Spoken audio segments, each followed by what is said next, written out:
Hey guys, it's Bobby. This week I wanted to talk to you guys about something that I am quickly leaving behind. My childhood. Now as a child, you can never really understand what being an adult is like, even though you think you can. But in reality, you're just a little kid standing on his tippy toes, trying to look through a window to see the forest fire called life that's about to clap you in the face. Now, even though I'm not fully an adult yet, I don't really possess the mind of a child anymore, but I can still remember some of the things that make being a child great, and one of them was the games. Now, before my brother was born, I was the only child, and so I was forced to play by myself when my parents were busy. But after Bubba was born, I had someone to play with, and it was really fun. Now, having a sibling meant I could play some of the games that I couldn't play by myself, and playing games with Bradley and some of my friends made up some of the best memories that I have growing up as a kid. But alas, since I am growing up, I see these games less through the eyes of a child and more of an adult, so I think the best way to talk about some of these games would be through the eyes of an enlightened person. Let's begin. Number 1, Ring Around the Rosie and London's Bridge. Now, upon first glance, these games don't really seem to have much wrong with them. I mean, looking from afar, it just looks like a bunch of kids in a circle singing Kumbaya like a bunch of crazy people. But upon further inspection and giving a listening ear, one can very quickly see the problem with these games. Now, how do I put this in a light-hearted way? These songs are about destruction and death. London's bridge is falling down. Ashes? Ashes? I mean, really? Why? Ring Around the Rosie is literally about the Black Death, and people have their kids run around singing that song like it's stinking ABCs. We are literally permitting our children to sing about a plague that caused the death of 25 million people. But it's okay, right? Because they don't know what they're singing about. No, that doesn't make it right at all. If I made a happy-go-lucky song about 9/11 or the Holocaust, you wouldn't let your kid run around and sing that, would you? No? I didn't think so. Number 2, Monkey in the Middle. Now, Monkey in the Middle was a game that I played a lot as a kid, but it was a really easy game to turn into keep away. It was really easy to become a bully while playing this game and just completely disregard the feelings of the poor soul that just happened to get stuck in the middle, and they're just trying to get the poor thing you're keeping away from them. And let's be honest, you were guarding that thing way better than any Secret Serviceman has ever done his job, better than any security guard, better than Joy was guarding those memories from Sadness and Inside Out. And I know, because I was this person every single time me and my brother played this game. I was that guy juking people out like Cam Newton, like my life depended on it. Number 3, Telephone. Now this game used to be played at every lunch table, no matter what school I found myself in elementary school.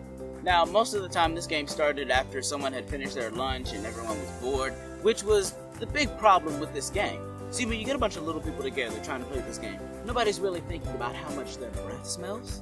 And depending on the age, most kids don't even know how to whisper in the first place, so don't even get me started on the amount of spit that's left in your ear when they're done. The kid will literally spit a river into your ear and leave half of his turkey sandwich, trying to relay a message that he most likely has incorrect, and makes you want to stop playing the game at the same time. Now here's a speed round for all of the games that didn't really need a paragraph to explain, but still all have something very wrong. Blind Man's Bluff. We really thought it was okay to call a game Blind Man's Bluff. We are literally laughing at the fact that blind people can't see, while forcing our friends to run into trees and walls and crap trying to look for us. Monopoly. This game normally starts out as a really great idea, but come 3 hours later, there's only one person in a good mood. Everyone else is broke and homeless and trying to live on railroads. Tetherball. Great until someone gets knocked in the face and all their teeth fall out. Hide and Seek. Fun until they end the game without deciding to come and look for you. Also a great way to get rid of someone. Musical chairs. Let's put kids in a circle and then take away one of their chairs and watch them battle to the death. Indians versus Cowboys. Racist and geographically incorrect. Number 4, Red Rover. So I recently heard that this game has been banned from many playgrounds across everywhere, and I completely understand why. For those of you who don't know the premise of this game, let me break it down for you.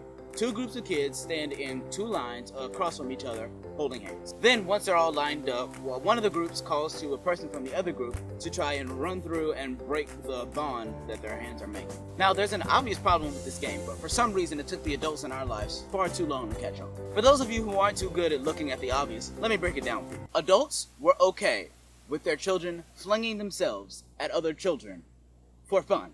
And if you're one of these kids, you know there's no lightheartedness to this game. No, these kids were running full speed to destroy. These kids came in faster than an Olympic runner, faster than Jeff Gordon in a race car, and faster than that wrecking ball Miley Cyrus is always singing about. Alright, but in all honesty, childhood games aren't really as bad as I'm making them out to be. I mean, they are, and all that bad stuff is still there. But, I mean, that's what makes it fun, right? But really, these games were really fun to play as a kid, and they made a lot of my childhood memories, and so I appreciate them. And also, they gave me something to do with my brother, and so that's great. But anyway, I think I'm about done here. If you liked what you saw, don't forget to like, comment, and subscribe, and share this video with someone who would find childhood games just as messed up but funny as I did, and hopefully you did. All my links are down in the description below. I'm on Facebook, Twitter, Instagram, SoundCloud, Snapchat, and I have my own website. So just all the stuff is in the down bar below, description, yeah, all that. It's downstairs. And I think that's about it. Remember, God loves you, and so do I. See you next time.